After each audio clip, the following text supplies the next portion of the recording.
We didn't finish all the questions during the webinar, so we picked 10. A few of these questions were asked in different ways several times. A few are one-off questions, but we picked what we perceive might be the top 10 questions, and I'm going to read the question and then answer it. First question: how do you discipline employees for not coming in on time or not producing what they should get done in a day when you only have 8 to 10 employees? No easy answer. This is one of the challenges of business, one of the challenges of having a smaller operation where you don't yet have enough people to act as backup when you're shorthanded. It's all about recruiting. I know that's not the answer you're looking for, but it's always about recruiting so that you have someone available to you, or you have the ability to go find someone so that you can replace that individual that's a challenge. You don't have a lot of leverage in terms of you can't dock someone's pay, you can't penalize them financially. Those types of things are illegal.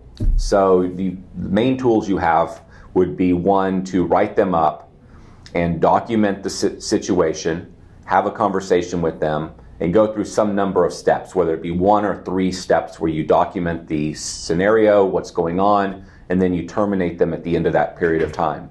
Another thing you might try to do, and this doesn't necessarily always work, but have a conversation on why this matters. Why is it hurting the company? Why is it hurting their fellow teammates who are waiting for them, who are now getting home later in the evening? The whole crew is being held up. How is it impacting the client? So tell them the why. That's not going to be a magic fix, but for some, they will understand why their actions matter, and it might play a role in helping to change behavior. But at the end of the day, and I've made this mistake so many times, I've carried individuals that I should have got off the team because I didn't have a backup person to do the work. And what happened is they impacted the entire culture. Those that worked really hard said, why do I bother trying? Why do I do everything right? Why do I put in the hours when this person gets away with whatever they want to do and nothing happens to them? So it's a dangerous thing to allow to continue to happen inside your organization. So it's about recruiting so that you can replace them. Question number 2. I know in some of your previous YouTube videos you recommended the I Love Marketing podcast. Have you implemented any of their direct response marketing things they talked about? If so, what did you do? Example: target market, get them to request a consumer guide, educate them, then offer them something and get a new client. Okay, so I'll break this down. I started studying direct response marketing in around 2006 or 2007. So it absolutely impacted me in that it helped me learn how to write copy. It helped me understand the structure of good copy. It helped me understand how to think about the psychology of what's happening inside your buyer's mind and all these other things. So I would say what was most impactful about studying it and then using it was the learning of just direct response marketing is the basics of writing great marketing. Okay, so yes, I did try the consumer guide. In fact, I just let the domain this year expire. I had something like lawncareconsumerguide.com or something like that. I don't remember what it was, but I literally in 2018, I just let that domain go. Never really got a ton of traction on it. I wrote an entire PDF, and you could go to the website, you could put in your email address, and we'd email you the PDF. And I had a free recorded message at one time. I had a whole number of things. And yes, all those little things did work. There was no silver bullet. I did a lot of those things because I was looking at what others were teaching. And think of now, this is a decade ago. This is 11 years ago. There were a lot of individuals, there were a lot of examples around that type of marketing. Google and SEO were absolutely a thing, but it wasn't what it is today. You didn't have the Facebook ads. You didn't have a number of things that we now have in terms of tools. Google AdWords was not as big as it is today. And those things work better. But the principles of direct response marketing absolutely work, and I would suggest you study them. But specifically using a consumer guide, I'm not excited about that anymore. It's not an area I'd invest my time. I would be investing my time in something like Marcus Sheridan's book, which is They Ask, You Answer. Think about that concept. It's called inbound marketing or content marketing. That's where I would be putting my time versus creating consumer guides. But I would go back and study direct response marketing because it will make you a much better marketer. It will make you better at thinking about the buyer and how they buy. It'll just improve your business skill set in a lot of ways. But in terms of some of the old school ways that we're taught, not that they wouldn't work, it's just that if you think about return on investment, it's not the number one area to put your time. Happy to elaborate on that if you want to send in additional questions at some point, because it's a really good topic. Number 3, a general idea. Let me go back to something real quick in the previous question. You might Google tripwire. Just Google tripwire. And in direct response marketing, you do want to really study offers. So I felt like you might have been asking this a little bit as well. Should you be making offers? Should you make your potential buyer, your lead, some kind of an offer to get them off the couch and take action now? And that's very much taught in direct response marketing. And the answer to that would be yes. So one of the things about direct response marketing that might be different than brand marketing is every dollar you spend needs to be measurable. You need to be able to determine the ROI on that dollar spent. And so in direct response marketing, you're looking for ways to track your marketing efforts and know that they're working. And to do that, if it's offline, if it's a print-based marketing campaign, then you have to have some means of knowing that the buyer bought because you ran that marketing campaign. So examples might be your team is asking, hey, how was it that you heard about us and decided to sign up? And they'll say, oh, I got this pink flyer, or I had this yellow door hanger. Or it might be that they're saying, I want to take part in the offer where I get a free whatever for signing up, or I get 2 weeks of free whatever the service is. By tracking the offer back to the marketing campaign, or tracking the look and feel of the marketing piece. For example, they say, hey, there was a dog on the door hanger. Oh, I know which door hanger that is. You can track it back to the campaign, and then you can start to understand what campaigns are working and what's driving a response. So the type of piece and the offer can be indicators to tell you what brought that client to you. Service Autopilot has some campaign tracking functionality and reporting that can help you do that. Number 3, a general idea as to pricing drop for mowing maintenance as square footage goes up. So basically they're asking, how much, so this is specific to mowing. So as the square footage of the property increases, what might be the dollar, the discount? So for example, if you go up 1,000 square feet, maybe the price jumps $3. This isn't accurate, but let's just say the price jumps $3 every 1,000 square feet. They're essentially saying, hey, as you start to get to the higher square footage, might it be it's $3, then it's $2.80, then it's $2.60, that type of a jump. They could be asking for fertilization weed control. That's common to do such a thing. So a couple ideas on this one. I don't think it's a set number. We operate our businesses in different markets, so I'm going to give you a different framework to think about this. We're operating different businesses in different markets, different property types. For me to share with you my price matrix from Service Autopilot and how we do pricing really could get you into some trouble. In the early days of my lawn business, I bought some pricing guides, and I used those pricing guides to bid some contract work, and it ended up getting me into some bad contracts. You have to be very careful. There's so many differences and variations inside our organization. My team, because I've been in business longer than you, and we've learned how to really train the team and recruit and a whole number of factors keep our properties very dense, we might have advantages over you at this moment in time in terms of how quickly we operate, how quickly we move, which means if you were to bid in the same way I bid, you're going to make less money than I make because we've built in efficiencies. So the way you might want to think about this, in fact, I'm going to do a completely separate Lawn Care Millionaire video on this because I think this is a very important topic.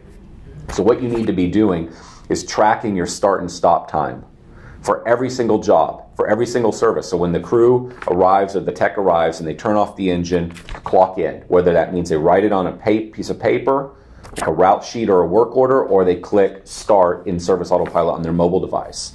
And then when they're done and they get back in the truck and they turn on the ignition, and the reason I use the example of turn on the ignition is maybe they have to write some job notes, maybe they have to write a note and hang that on the door to the client. It's when they turn off the ignition, that's all job time. When they turn on the ignition to leave, that's when they write down their end time or they clock out, all right? And if they're writing down their start and stop time manually on paper, you also need to know how many men were on the property, how many individuals were working that job.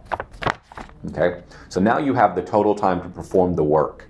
And from that, you will get the average man-hour rate. I will do a video on that to explain this further, and it'll come out in the next 1 to 2 weeks. And my point here is that with that time, you can do the calculation to figure out what does a man on average, and I use man as just an individual on average, make per hour when they're working this job, this service. And what you eventually want to do is you want to figure that out by property size. And you'll start to get some averages. So for example, let's say it's a 8,000 and 9,000 square foot lot, and you determine on average we make $40 a man hour, and that's the average. So from that you can then conclude a couple things. One, if you have a client that's making 32 a man hour, or when you're on their property working, you make 32, you can see where the problems are as they deviate from the mean, from the average, okay? And you can raise those prices or figure out how to fix it. Also, you can look at that, and let's say you're making $40 a man hour, but on almost all of your other properties of varying sizes, you make 45 a man hour. Then that tells you that this 8,000 and 9,000 square foot lot size tends to be underpriced inside your organization. You need to raise the price. In the Lawn Care Millionaire video, I'll show you how to back into that so that you can make that pricing adjustment. And Service Autopilot has the reporting to give you that data. So that's what I'd be thinking about. It's not that I can share the data, it's that you measure the data, you track the data, and if you're using a mobile device, it's effortless, it's all done for you. Then you analyze the data, and from that data, you say, okay, here's where I need to raise my prices. And then you adjust those prices moving forward to all new clients. If you want to, you go back and you fix it with your past clients, but at a minimum, you fix it with all future clients. Next question. After you prepare a quote, how do you get the lead to call you back? A lot of people never answer the phone. This is absolutely a problem. This is why early in our business, we changed our selling process. So the phone would ring, I would go out, and I would give you an estimate. I'd try to meet with you where possible, but some days I was doing so many estimates, and a lot of homeowners are not home, or commercial properties are similar, but in my example, we'll go with homeowners. And so I'm looking at the property, I'm bidding the job, and then I've got to write up the estimate, and I've got to get it to them tonight or tomorrow morning, okay? And so I wasn't meeting with them at the property site, job site. So the problem was that then, just as you said, I couldn't get them back on the phone. And back in those days, I was so busy, if I couldn't get them back on the phone within 1 or 2 calls, I never called them again because I had moved on to the next thing. And there's just so much wasted effort. It was so frustrating. The volume of work that was being done to provide a bid and then never to be able to talk to them again. And some of that may have simply been I wasn't following up enough because I had too many things going on. I was wearing too many hats in the business because of the time and the place in which we were in the business. It was just small at the time. And so things you can do, or from that, let me finish my first thought. From that, that's where we came up with this concept of how could we change the entire way in which we're selling. And that was that when a client called in, they would ask for a price, and we would give them a price over the phone. And back then, there wasn't Google Earth where you could measure. So we were using plot maps. You could go on to some of the county websites, and you could get the plat map for the neighborhood. So by putting in an address, you could pull it up, and you could look at that map, and you could find the property, and you could get the square footage from the property. Like you could get the length and width of the property, because we were serving at that time, we shrunk our business down to small neighborhoods, small properties.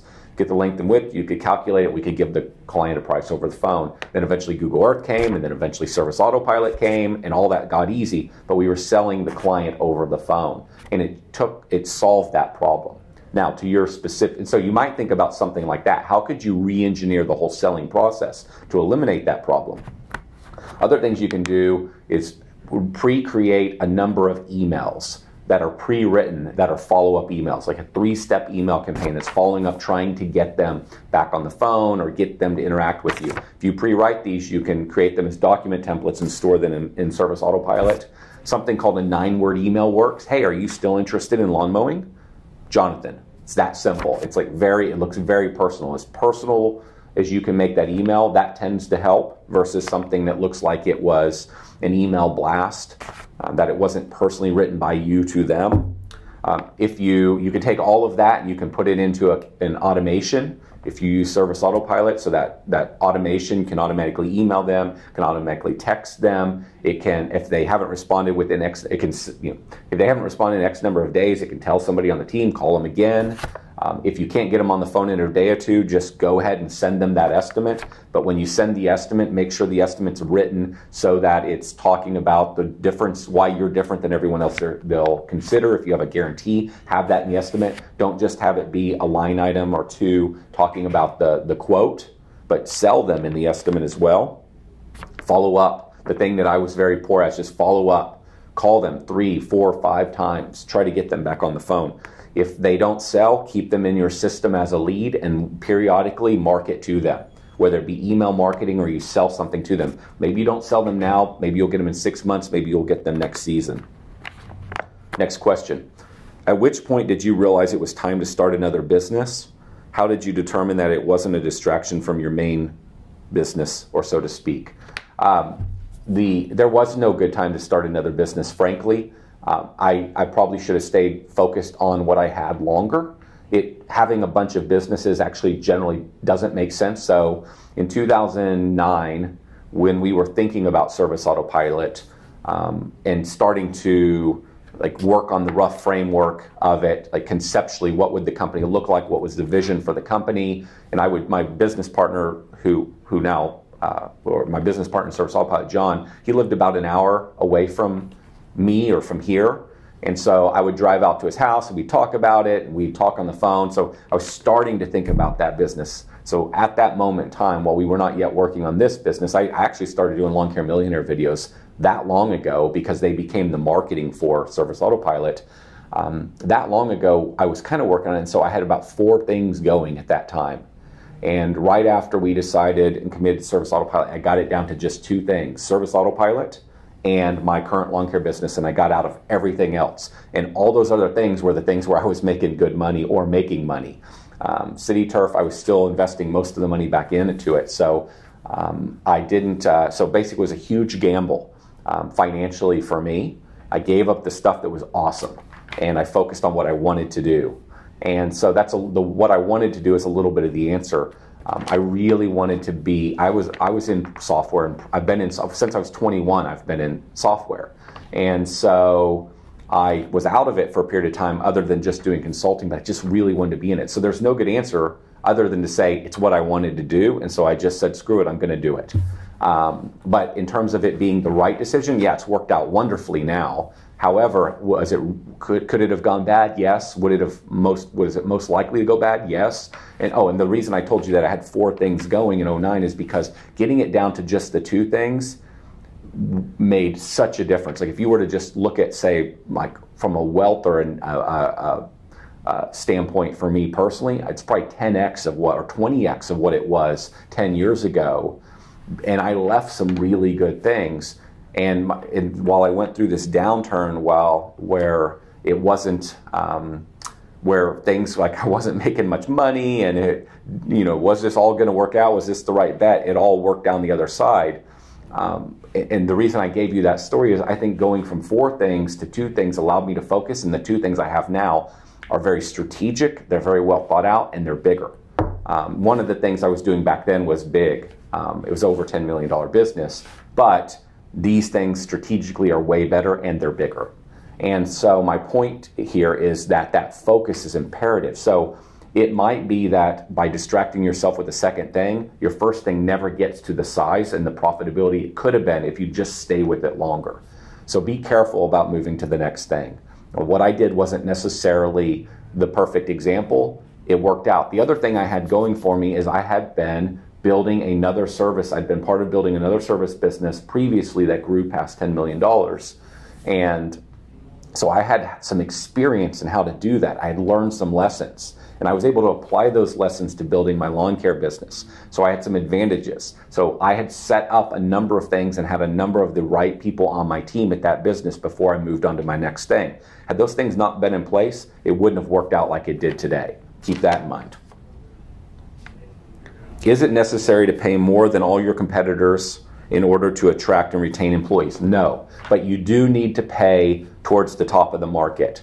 And so you might need to be paying in that 80% range. So if you think about the pay scale, you probably need to be in the upper part, like paying about 80% of what the market pays or higher. If you can outpay all of your competitors, it's a massive advantage. If you can find ways for your team to make a lot of money, then they don't want to leave, they tell their friends. That is a huge competitive advantage. So if you can engineer your business in such a way where the work that you're selling is more profitable based on how you're pricing, plus the efficiencies you've built into your organization, that will allow you to pay more to your team. If you can find additional ways for them to earn more money through bonuses that benefit the company, through extra things they might do on the job site that don't cost the company a lot more to perform that task, but you're able to bill at a higher rate to the client, therefore there's more profit. You share some of that with the team.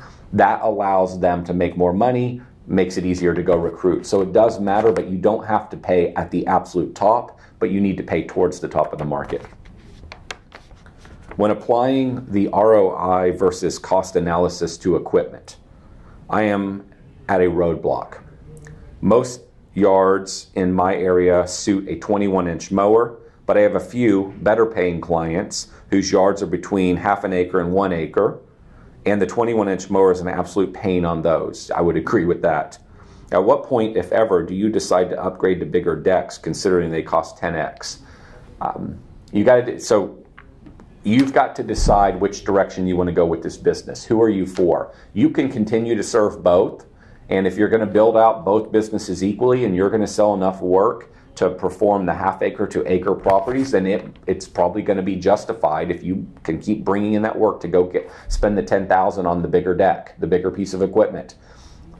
I don't know what the property mix is like in your market. Can you build a interesting big business, whatever big means to you, the one that will make you happy, serving the smaller client? So where is the greatest potential? My recommendation is, it's kind of back to an earlier answer about focusing, is when I was talking about two businesses. If you can focus on a specific client type, specific areas, using very specific equipment and trucks, you will go faster. It will be easier. It will be less expensive to build the business, and you'll be more profitable. You can then come back around later and say, okay, we've really sort of saturated that. Like we're still growing with those smaller clients, but the growth is slowing down because we have so many of them now. We have some percentage of the market. Now let's add in a new offering, and let's start serving the 1/2 acre to acre clients. And so with a 21-inch deck mower serving the 1/2 acre to acre, you either need to say, I'm doing it, or probably move away from that. Sell enough work in the other areas so you can start giving up those deals. But I would pick one or the other. Again, that's all being said without me understanding your market and what the potential is. Maybe you don't have enough of the smaller property types in your market. If so, then that's bad advice. You're going to need to keep serving the bigger properties. But you need to figure out where you want to go as a company, make a decision, and then go all in on that. And then when you saturate the market, or the growth is slowing down, then you go add the next thing. That is the strategy I like. So it's not that eventually you can't do lots of things, be in lots of markets, selling lots of services. It's about the timing of doing that. Shrink the thing down so you can go fast, then layer in the next thing, then layer in the next thing. That's the fastest formula in my mind. What should you be grossing per year before hiring an employee for, say, $30,000 per year? Well, the answer would be, how fast do you want to grow? The longer you wait to hire someone to help you, the longer it's going to take for you to grow this organization, because you're going to be consumed by all the work. So in my case, I did it day one, like literally day one, kind of back to an earlier answer where I had some experience building a service company previous to building the lawn care company, which was always just a part-time business for me. I had some experience, I had a little bit of, I had savings and I had some income. And so for that reason, or actually at the time I had income Savings didn't matter. I had income at that time when I started this business. And so I didn't take any money from the business immediately. I just hired people to do the work. I was doing the field work. And I had to do some field work, but hardly any, because I just literally said, I'm going to hire the people. And that was the fastest way to go. If I had done the work, it would have slowed down the business by years and years. And so I made that decision. You may not be in the same position as I was, in that while I wasn't living a big, extravagant life, and we were being very, very careful with our money, and we didn't have a lot of extra money.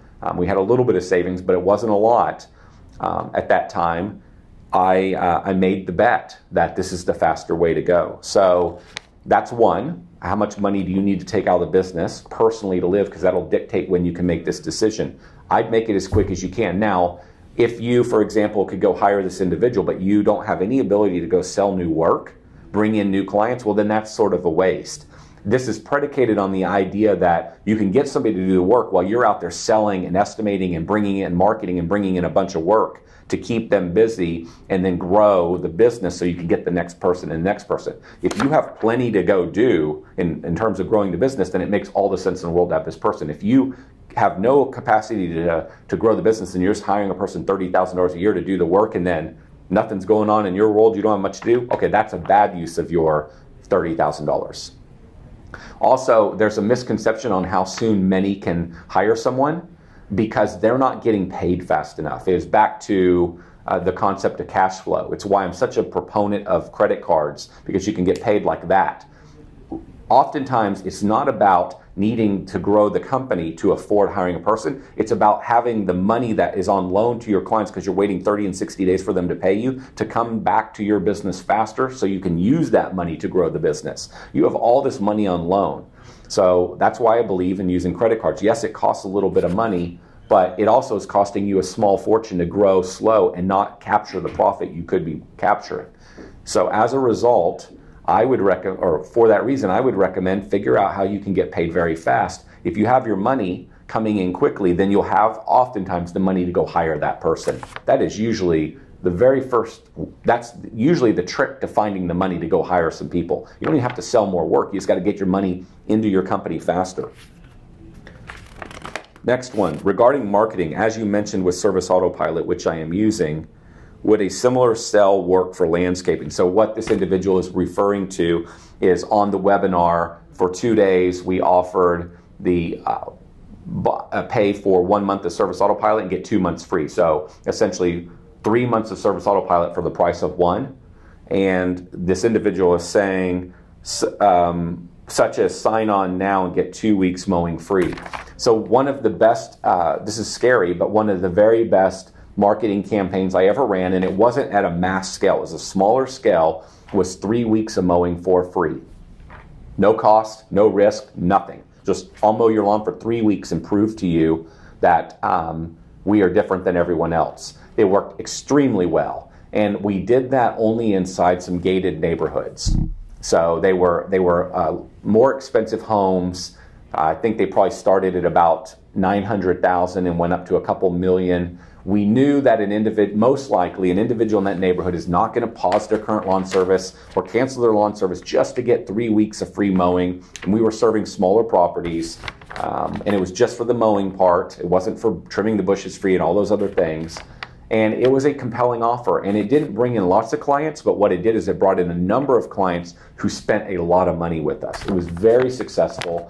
You were not able to do door hangers in that neighborhood, so I used a letter mailer and I mailed into those neighborhoods. And it's embarrassing that we did not continue to do that as an organization, because it works so well. So think about a compelling offer to the client that you're trying to attract. That offer was totally catered to that client. I would not have made that same offer to an individual living in a $200,000 home, because an individual in that home is probably a bit more cost conscious, and they might take advantage of my 3 weeks free just to save some money. And so I catered that to a market that really doesn't think about the money the same way others do. And so, yes, I do think that a 2 weeks free for the price of one might very well work. You need to try a few different things, test a few different things. It doesn't have to be a free week of lawn service or 2 free weeks of lawn service. It might be something like a $50 gift card to a local restaurant. It might be some form of another gift. This is an old idea, but I remember years ago saying it could be something like an iPod Shuffle. That's not really a thing now, but that came to mind just to give you an example of some small, inexpensive thing that somebody might want that you're giving away. I don't think that would be the thing to use these days, but I wanted to give an example of making an offer that doesn't actually even involve giving away free service. It could be giving away something that an individual would want. A gift card to Amazon, a gift card to a restaurant, a thing. And that's why I used the shuffle idea, because that was something that's inexpensive.